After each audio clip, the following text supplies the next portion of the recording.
Back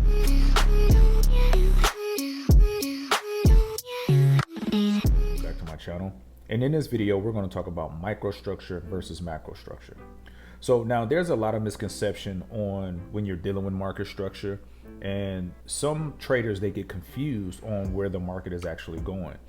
So I want to go ahead and clear some of that up for you guys. So whenever you're dealing with anything lower than a 1 hour time frame, the 1 hour time frame or lower, you're dealing with microstructure, and I'll explain what that is in a little bit.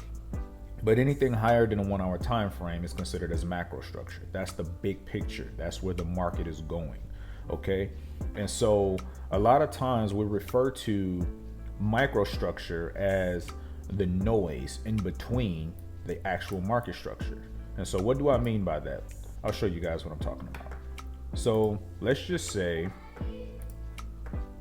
if we have the market in a down structure, like so, you can see we're creating lower highs and lower lows.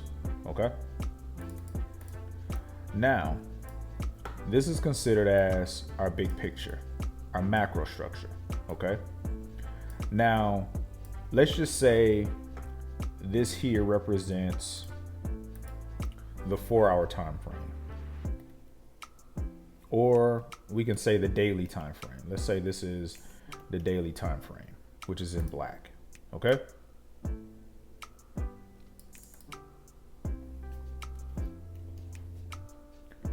And then on a lower time frame, let's say the 1 hour time frame, we have price moving like so. You know what? Let's change the color of this. Let's change this to blue. Okay, so we have price, it's producing lower highs and lower lows on this leg of structure here. Then when we start to produce a lower high on the bigger time frame, you might get the market to give you a break of structure on the 1 hour time frame, retest, and then start making higher highs and higher lows.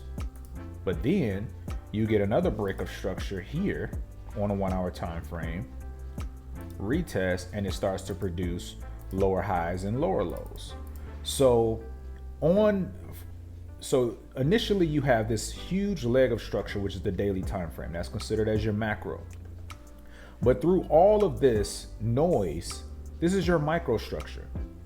And so on this, these are the smaller the time frame, you have these small minor structures on smaller time frames. And so what you want to make sure that you do is that you understand the big picture first and where the market is actually going. So for example, you can be in the market here, and for example, price is going up to this area here, and you're thinking that, hey, price is going to give me a higher low and it's going to continue to the upside. However, you get breadcrumbs on lower time frames to tell you where the market is going. So for example, you notice we had a break of structure here on the 1 hour time frame. We had a 1 hour break of structure. We had a retest that if you use your Fibonacci tool, you'll notice that it gave us a pullback that was 50% or greater. And so when you see these breadcrumbs on smaller time frames, okay, the market is getting ready to turn around. So from a big picture perspective, we're just making another leg of structure to produce that lower low on a higher time frame. So on a 1 hour time frame, we had a break of structure, a retest, and now we're starting to produce these lower highs and lower lows within this huge leg of structure.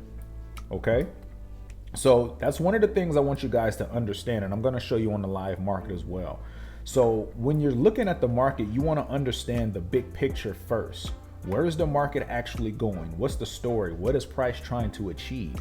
And then from there, once you understand the big picture, you can drop down to lower time frames to actually trade the lower time frames to get sniper entries and bigger profits and things of that nature. Okay. So let's go ahead and look at the live market, and we'll look at macro and micro structure from that perspective. Okay, you guys, so you can see that we're currently here on GU. And as you can see, I'll notate these areas here for macro structure since we're on the daily time frame. You can see we have these huge moves here. And I want you guys to understand, I didn't classify this as a move because at this point, this is our last lower low here. So until this low is broken, now this is another lower low, and this is our confirmed lower high. So you have a lower high, lower low, lower high, lower low. This here is just noise in between this leg of structure. But here we can see we have a lower high that gave us an impulse to a lower low. Okay, so now this here, I'm gonna make this black like we did in our example, and I'll make this probably a 3. That way we can see macro structure. So now let's drop it down to the 1 hour time frame. Okay, so now as you guys can see on the 1 hour time frame, we can see the noise in between all of the structure. Okay, as you can see on a smaller time frame, we're producing these. Let's go ahead and change the color of this right quick. We'll change this to blue, and we'll change this back to a 1 point.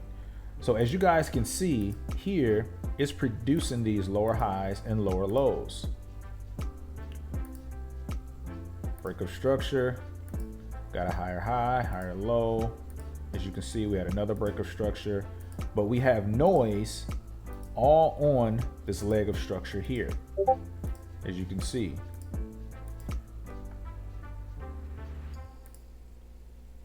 All this noise here, but it's producing, you know, market structure on a lower time frame.